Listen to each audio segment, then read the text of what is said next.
thanks to Thule for inviting us, and thanks to all of you. That's my brother Jack, I'm Jeffrey, that's our friend Dave. We actually grew up right around the corner, so we're really happy to be playing at the Loisaida Festival. And we're going to perform a quick piece. It's not that quick, but it's sort of quick, I guess, about 10 minutes. It's the complete history of the development of punk on the Lower East Side of New York from 1950 to 1975. And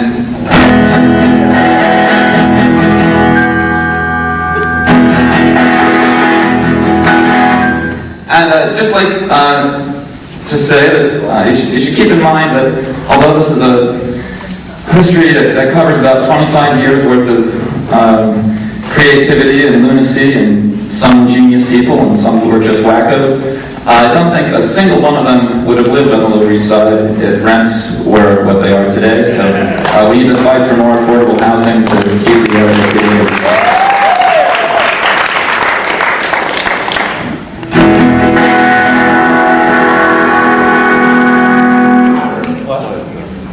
I just need to check the levels here.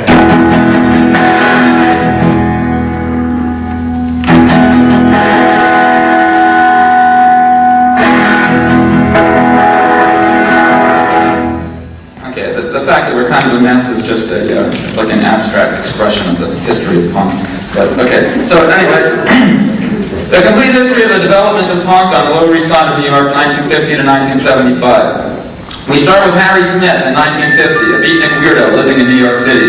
His huge collections were insane of Easter eggs and paper airplanes and rare records. He had about 1,060,000. To change America through music was his hope, and to make some money because he was broke, he compiled a triple-decker collection of songs from his records, released as the Smithsonian Anthology of American Folk. On a Monday morning, just about 9 o'clock, the great ship Titanic began to reel and rock.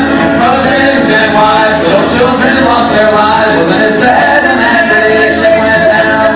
Smith's plan began to work as foretold as weird music began to take hold. It sparked an interest in these forms of life underground from the norms, and soon millions of folk records were being sold. By the early 60s, Dylan, Godz, Phillips were doing copies of the old folks. Then one strange folk band downtown called the Holy Modal Rounders began to make it more anarchistic with weird voices and drug jokes. Mom's out there, switching in the kitchen and dad's in the living room, fussing at a pigeon. I'm out here, kicking my gun for you. Euphoria, euphoria. When your mind starts feeling and walking, inside voice starts feeling and it's walking, floating around.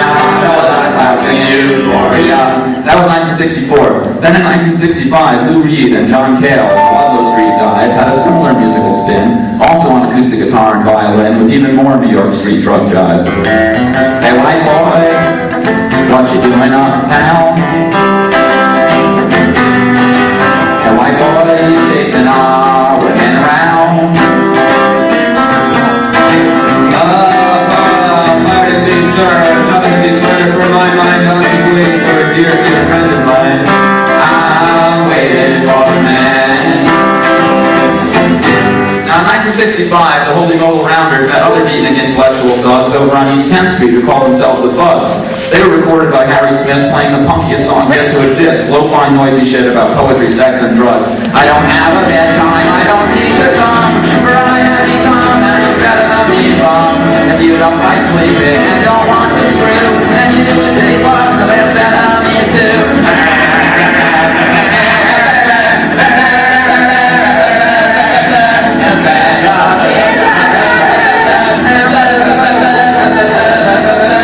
Harry Smith recorded 2 Fugs sessions, including the incredible song Nothing. Monday, nothing. Tuesday, nothing. Wednesday, Thursday, nothing.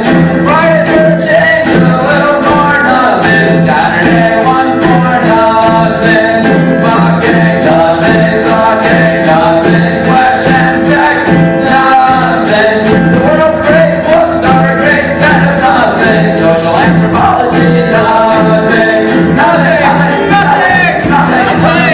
The Fugs were real poets with real topics to speak out, and through the new underground scene, this weird music could leak out, beginning the punk idea that anybody could do it without needing much musical ability to it, and this new crazy music was soon labeled Freakout. In 1966, the Fugs signed to New York label ESP. The same label put out a band called the Godz, spelled with a Z. The Godz accomplished the feat of making even the Fugs music sound sweet, with the least musical folk punk racket in history. Meow.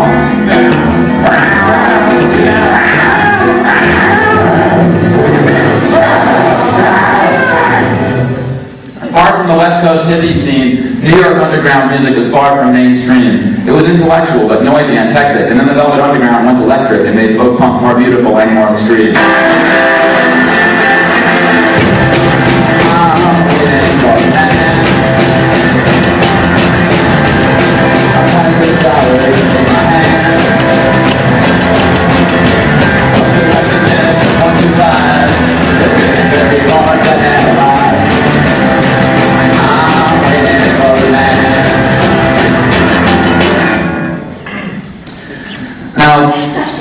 Nothing could stop New York's strange folk punk tide. In 1968 came David Peel on the Lower East Side, and he recorded an album in the street, screaming and sloppy. Danny Field signed him to Elektra Records and sold almost 1 million copies with songs like I Like Marijuana and Up Against the Wall, Motherfucker inside. Mother, where is my father?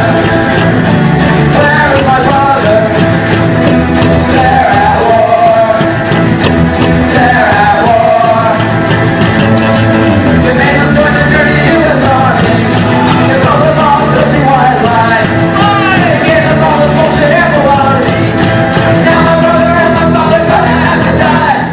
Also on East 10th Street in 68 was the duo Silver Apples, who managed to create 2 albums of rhythm, noise, and poetry, experimental to the point of underground obscurity. It doesn't sound like punk or anything else, but it sounds great. Isolation, consolation,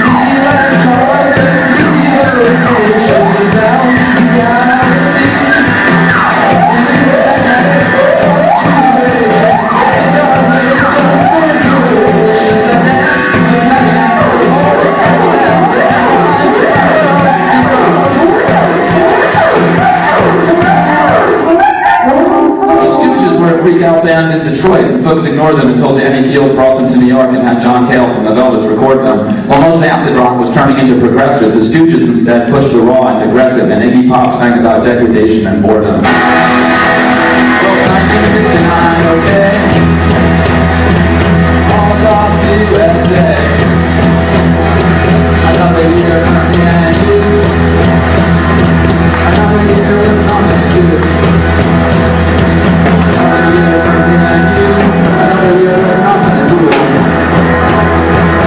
In 1970, David Peel's second album came with some amazing songs and some a little lame. And most beat-punk histories, David Peel gets forgot because he was a hippie singing songs about pot. But his second album was the first album with the real sound that electric punk rock became. We are from the Lower East Side. We don't give a damn if we live or die. We are from the Lower East Side. We don't give a damn if we live or die. And even though it was about 7 years before this was something the Clash would do, Peel mixed punk with reggae on the amazing song I Want to Kill You. What?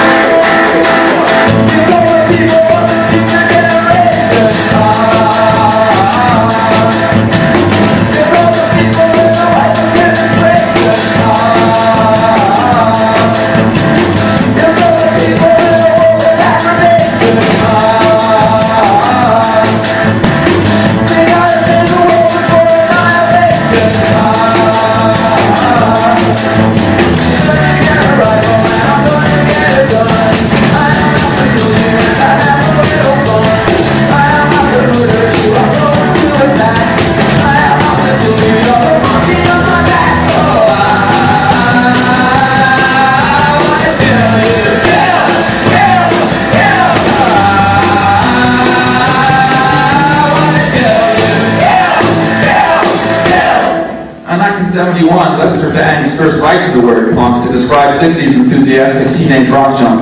In 72, New Yorker Lenny Kaye puts out the 60s garage rock compilation Nuggets and coins the phrase punk rock in the line notes of it, although punk rock would soon come to mean something quite different from the raw pop songs that Lester and Lenny meant.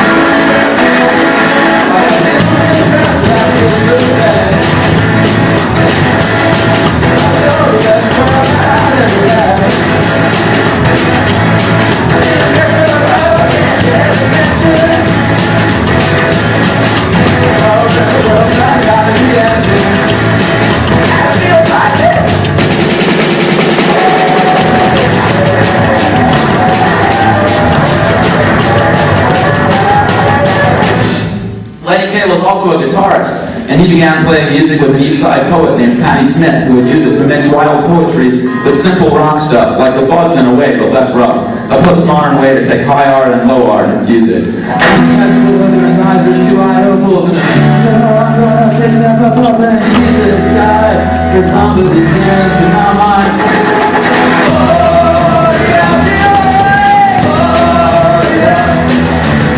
1972-73 is when the New York Dolls start, mixing trash and drag fashion with the rock and roll heart. The Johnny Thunders, David Johansen sound mixed old-style simple rock with the new New York underground and sort of defined the moment when stupid on purpose became the new smart.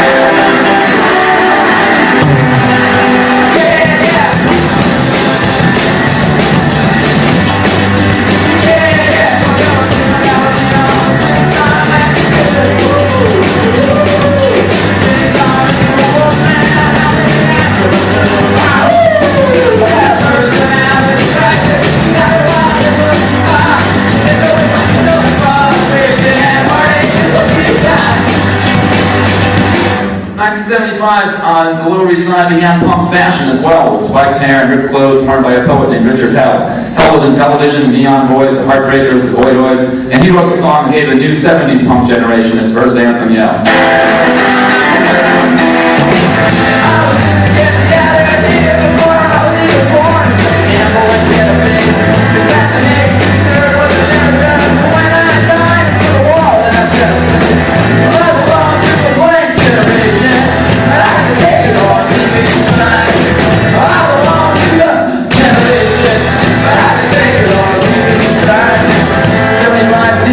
Starts having punk shows with television, Patti Smith and the Ramones. 76 punk fanzine begins, and the whole thing moves over to England. England stole all the credit, and that's how it goes. The end.